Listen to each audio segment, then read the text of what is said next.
ये क्या? जगन्नाथ जी और बलभद्र जी ऐसे भिक्षा क्यों मांगने जा रहे हैं? जानिए ये कथा। पूरी धाम के भीतर एक दिन प्रभु जगन्नाथ जी कुछ उदास से बैठे थे। रोज रोज वही भोग, वही स्वाद, वही परंपरा। उन्होंने मुस्कुराते हुए लक्ष्मी जी से कहा, देवी, क्या आज कुछ अच्छा भोग खाने को मिलेगा? लक्ष्मी जी ने आश्चर्य से पूछा, मतलब प्रभु?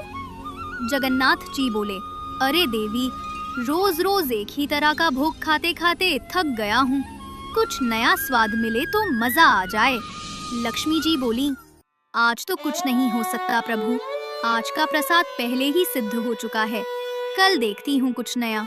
जगन्नाथ जी मुस्कुराए, पर उनके मन में आज कुछ अलग खाने की इच्छा थी।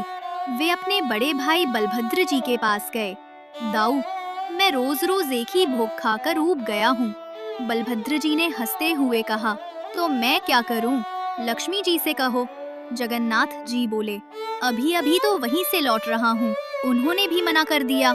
बलभद्र जी ने हंसते हुए कहा, तो फिर क्या करने का इरादा है? जगन्नाथ जी ने शरारती मुस्कान के साथ कहा, चलो ना दाऊ, आज पुरी के भक्तों के घर चलते हैं। वहाँ कुछ अच्छा मिल ही जाएगा। दोनों ने निर्धन बालकों का रूप धारण किया और पूरी नगरी में घूमने लगे। पहले वे एक धनवान व्यापारी के घर पहुँचे। दरवाजा खटखटाया। व्यापारी बाहर आया और बोला, क्या बात है बच्चों? जगन्नाथ जी बोले, श्रीमान, हम बहुत दूर से आए हैं, क्या कुछ भोजन मिलेगा? व्यापारी बड़ा कंजूस था, बोला, बिल्कुल खिलाता, पर आज तो घर में भोजन बना ही नहीं। क्या खिलाऊं तुम्हें? जगन्नाथ जी ने बलभद्र जी की ओर देखा और कहा, दाऊ, यहाँ कुछ मिलने वाला नहीं, चलो आगे।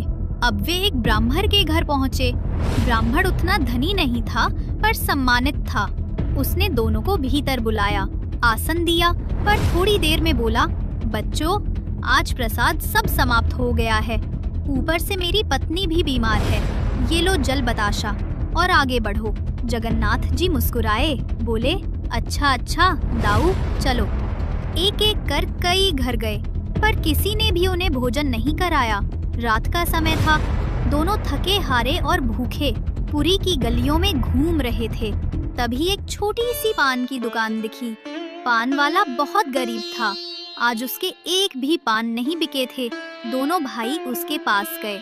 जगन्नाथ जी बोले, काका, सुबह से कुछ नहीं खाया, क्या आपके पास कुछ खाने को है?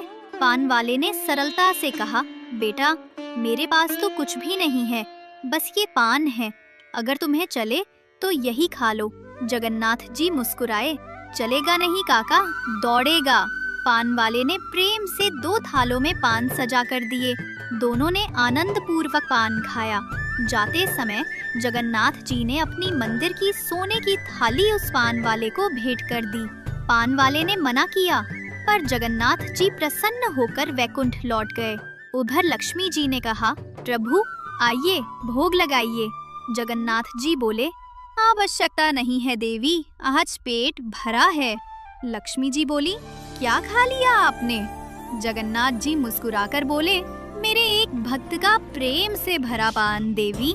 लक्ष्मी जी ने कहा, धन्य है आप प्रभु, धन्य है आपकी भक्त वत्सलता, और धन्य है वो भक्त।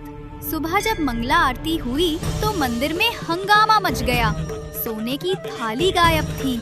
पूरी नगरी में समाचार फैल गया। पान वाले के पास जब ये खबर पहुंची तो वो सब समझ गया, पर वो मंदिर नहीं गया, क्योंकि उसे ज्ञात था प्रभु फिर आएंगे। उसके मन में लोभ नहीं, बस प्रेम और प्रतीक्षा थी। रात हुई, वो व्याकुल होकर बैठा रहा।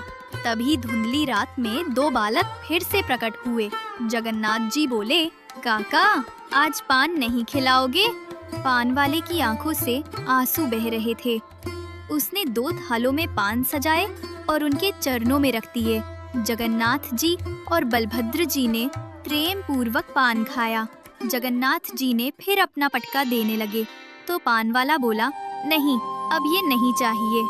जगन्नाथ जी ने पूछा, तो फिर क्या चाहिए काका?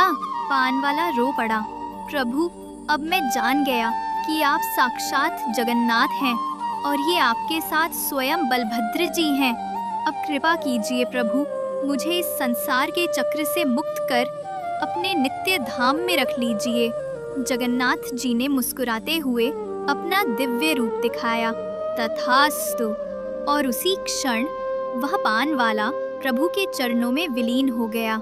उसकी आत्मा सदा सदा के लिए प्रभु के नित्य धाम में निवास करने लगी। भक्ति में न धन चाहिए न वैभव, भगवान को चाहिए केवल प्रेम, सच्चा, निर्मल और निष्कपट प्रेम। जहाँ प्रेम है वहीं जगन्नाथ हैं।